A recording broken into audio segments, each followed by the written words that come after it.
Welcome back to Yoshi Entertainment, everybody. Hope y'all didn't forget about Mike Jeffries over here while everybody was talking about P. Diddy, including myself.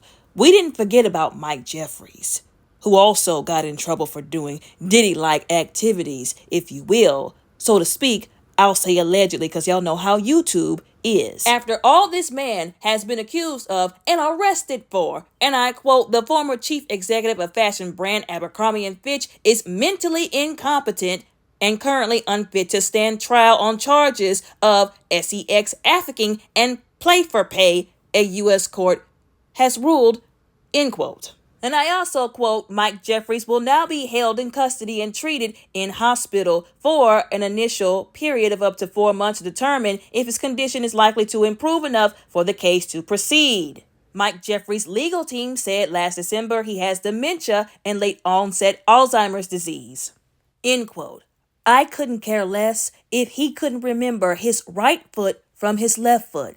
The man still needs to be held accountable for what he did. We're going to talk about that a little bit more later. Went into it a little bit whenever I made the first video about this guy. I don't care if he can't remember what the back of his hand looks like. And they weren't talking about this whenever he posted that, $10 million bail? So he wouldn't be sitting in prison like Diddy was up until the trial. Let me remind everybody of the quick summary of what we're dealing with concerning Mike Jeffries. And I quote, he is accused of using his wealth, power, and status to affect and SA vulnerable men over years, alleged crimes that could carry a life-term jail sentence. End quote. So he's got his lawyers and people who work, I'm assuming, in the government, people who carry a lot of weight, talking this mess about how he is, and I'm quoting, suffering from a mental disease or defect, making him unable to understand court proceedings. End quote. They claim that this ruling came after an alleged assessment by 2 medical experts, one of which, surprise, not surprise, was designated by his defense team. Now they're trying to say, he's going to be treated in a hospital for up to 4 months to see if he can, and I quote, regain competency. And if he does, then I guess they'll just mosey on over with the trial. And if not, they're just going to figure it out after that. And what are those options, you might ask, when it comes to figuring it out after that? If he doesn't regain competency conveniently, that would include, and I quote, dropping the criminal charges against him or releasing him to home confinement, end quote. That is such a slap in the face to the, 40 men who came out and accused him, to the alleged victims. Y'all know I have to say alleged. I said earlier in the video I was going to remind everybody about what we were dealing with here with Mike Jeffries and his partner and his middleman, because all 3 of them were involved in this. And it needs to be taken just as seriously, and it needs just as much coverage as Diddy in the Diddy trial. And I quote, U.S. prosecutors allege the men used force, fraud, and coercion to make young men, many of whom were aspiring models, engage in violent and exploitative sex acts while Mr. Jeffries was chief executive from at least 2008 until 2015. The charges followed a 2023 BBC documentary and ongoing podcast series that revealed the 3 of them benefited from a sophisticated operation in which recruiters scouted young men for sex in cities including London, New York, Paris, and Marrakesh.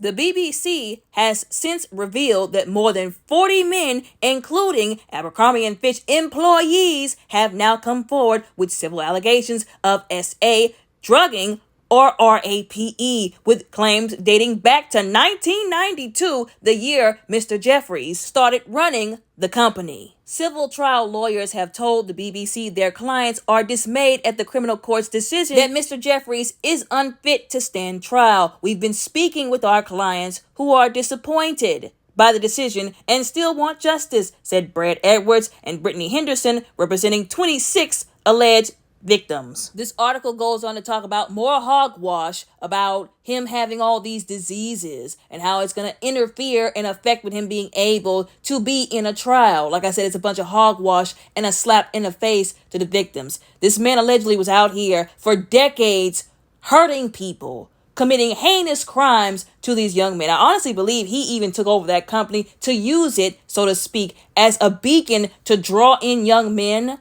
who he wanted to abuse or who he wanted affect amongst other people he was working with. It was said, y'all know I have to say allegedly, that there were recruiters going out finding these young men, even some of them who were working in these local stores.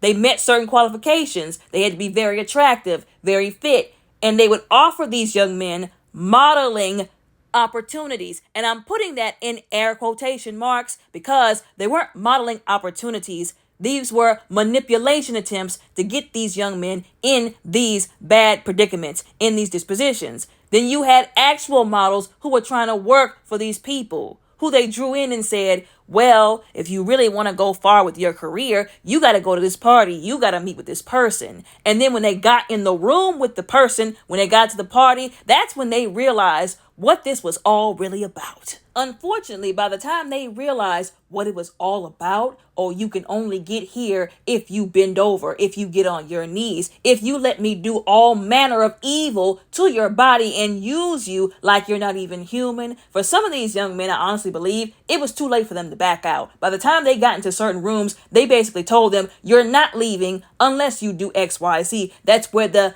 SA and the RAPE would come into play here. Some of these men didn't have choices. Some of them went to a party, probably drunk something that they didn't know was spiked, and then the next thing they know, they were in bed with somebody who they didn't consent to being in bed with. Or like they were saying in this situation with Mike Jeffries, he was out here having men injected in their private parts with certain substances to make them, against their will, arouse for extended periods of time. Allegedly. You have to be on drugs and be walking very close to the devil in order to do that to somebody, to a human being. Because what human being in their right mind would do that to somebody? And the fact that you need somebody, you got to do that to somebody, force them to do it with you. There are men out here, I'm sure, who would have done stuff, even with the likes of Mike Jeffrey and his partner and their middleman, alleged middleman. But no, instead they went out and found men who didn't want to do certain things, who they forced to do certain things against their will, held their careers over their head, or told them, oh, well, if you want to get here, if you want to get anywhere in the world, you're going to have to do this. Despicable. The fact that this man is not being slapped with a RICO charge like Diddy was, even though all of this sounds a lot like RICO to me, is an absolute miscarriage of justice.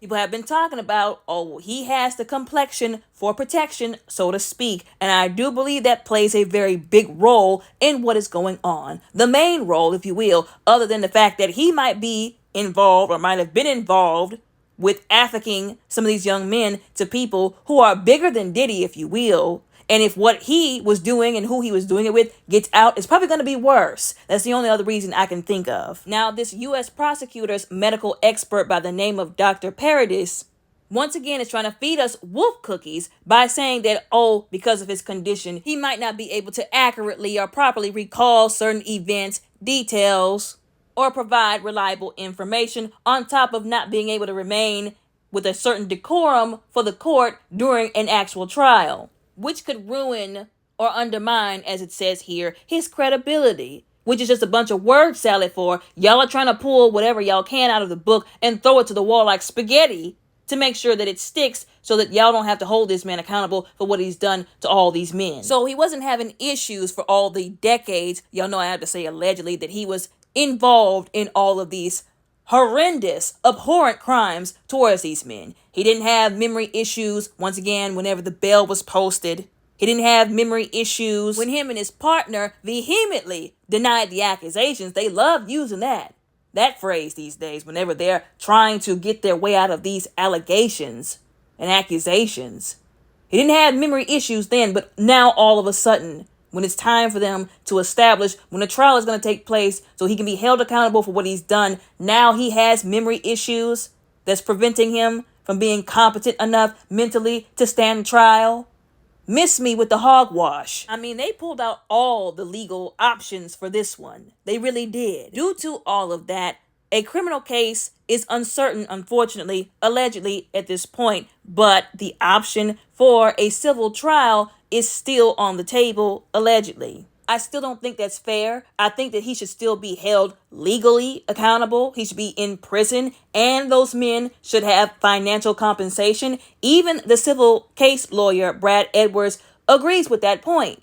And I quote, Mike Jeffries attacked these men and ruined their lives at a point when they were at their most vulnerable and chasing their dreams, end quote. And I also quote, he will still be held accountable by our lawsuit, and his co-conspirators will still face the criminal justice system. For anyone affected still in fear about coming forward, you should be reassured that his power is now totally gone. Abercrombie and Fitch is also being sued for negligence, with lawsuits claiming that it knowingly facilitated heinous sex crimes, end quote. Like I said before, sounds like a RICO to me, sounds like an enterprise, sounds like coordinated criminal acts to me. Once again, them alleging that he doesn't remember, he's having issues with dementia. None of that matters after all of the stuff that he's done, after all the men's lives he has helped to ruin and ruin himself. Y'all know I have to say allegedly. Even if he was mentally unfit, it doesn't take away from what he did, from what he helped to do, the crimes he committed, the crimes he helped to commit. Y'all know I have to say allegedly. He should still be held accountable. Y'all let me know how y'all feel about this down in the comments below respectfully. Don't forget to like and subscribe. Y'all all have a very blessed, beautiful, and safe day.